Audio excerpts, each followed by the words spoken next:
আসসালামু আলাইকুম everyone, welcome back to my channel Wahida's cooking world. কাঁচা কাঁঠালের তরকারিটা উত্তরবঙ্গের মানুষরা বেশি খেয়ে থাকে। যারা কাঁচা কাঁঠালের তরকারি এখনও খাননি, চাইলে আমার রেসিপি দেখে রান্না করতে পারেন। কাঁচা কাঁঠালের স্বাদ কিন্তু অসাধারণ। আজকে রেসিপিটি শেয়ার করলাম। চলেন তাহলে দেখে নেওয়া যাক কীভাবে কাঁচা কাঁঠাল রান্না করতে হয়। প্রথমে উপরের খোসাটাকে মোটা করে ছিলে নিয়েছি, তারপর টুকরো টুকরো করে কেটে নিয়েছি।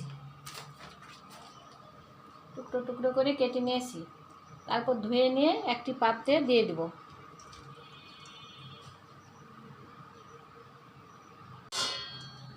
এই যে একটি পাত্রে এখন এগুলোকে দিয়ে দিলাম।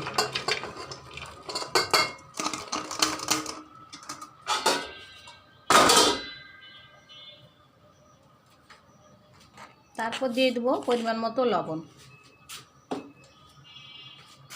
দিয়ে দেব হলুদ 1 চা চামচ, দিয়ে পরিমাণ মতো পানি দিয়ে এটাকে সিদ্ধ করে নেব।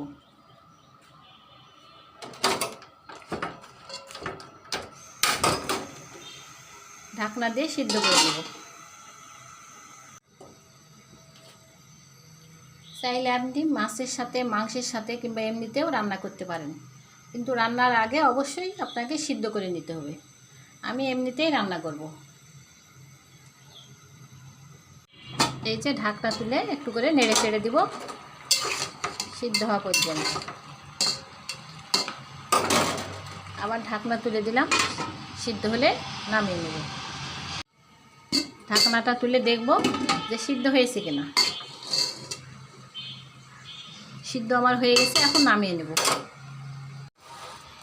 চুলে একটা প্যান বসিয়ে দিলাম, এখন দিয়ে দেব পরিমাণ মতো তেল। আপনারা চাইলে সরিষার তেল দিয়েও রান্না করতে পারেন। দিয়ে দেব পরিমাণ মতো পেঁয়াজ কুচি, কয়েকটা কাঁচা মরিচ কুচি,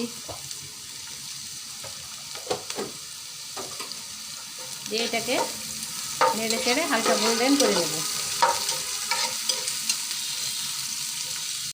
এই যে হালকা গোল্ডেন আমার হয়ে গেছে, এখন আমি একে একে সব মশলাগুলো অ্যাড করব।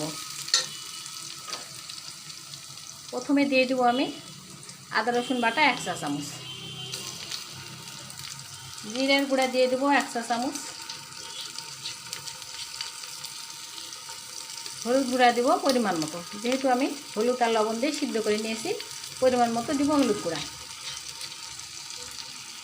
মরিচের গুঁড়া দেবো স্বাদ মতো।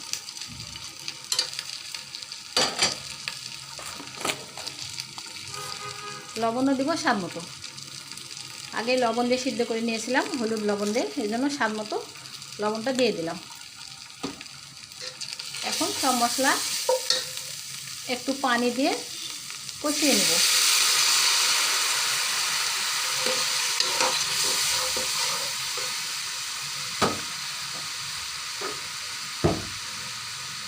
ঢাকনা দিয়ে দিলাম,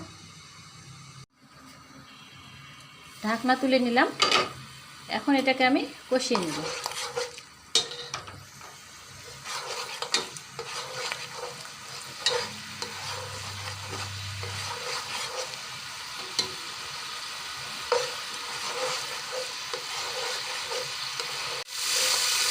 মশলা কষানো আমার হয়ে গেছে, এখন আমি সিদ্ধ কাঁঠালগুলি দিয়ে দেবো এর মধ্যে।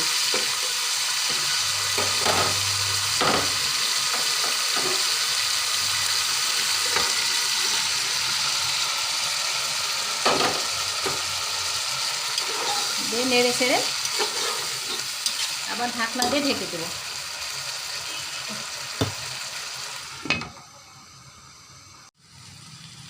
ঢাকনা তুলে নিলাম, এখন এটাকে আমি নেড়ে ছেড়ে নেব। এই যে হয়ে গেছে আমার কাঁঠালের তরকারি। এই পর্যায়ে আমি নামিয়ে নেব। আমি ভাজা ভাজা করলাম, রসা করা যায়, আপনারা চাইলে যে যেভাবে খান করে নেবেন। কেউ ভাজা ভাজা পছন্দ করে, কেউ একটু রসা পছন্দ করে। আমি ভাজা ভাজা পছন্দ করি, ভাজি ভাজি করে নিলাম। হয়ে গেছে আমার কাঁঠালের তরকারি।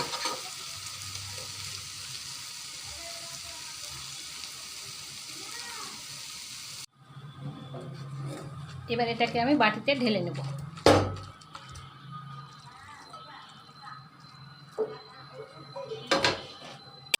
দেখলেন তো, খুব সহজে হয়ে গেল আমার কাঁচা কাঁঠালের তরকারি। আমার রেসিপি যদি ভালো লাগে তাহলে লাইক, কমেন্ট, শেয়ার করে পাশে থাকবেন। আল্লাহ হাফেজ।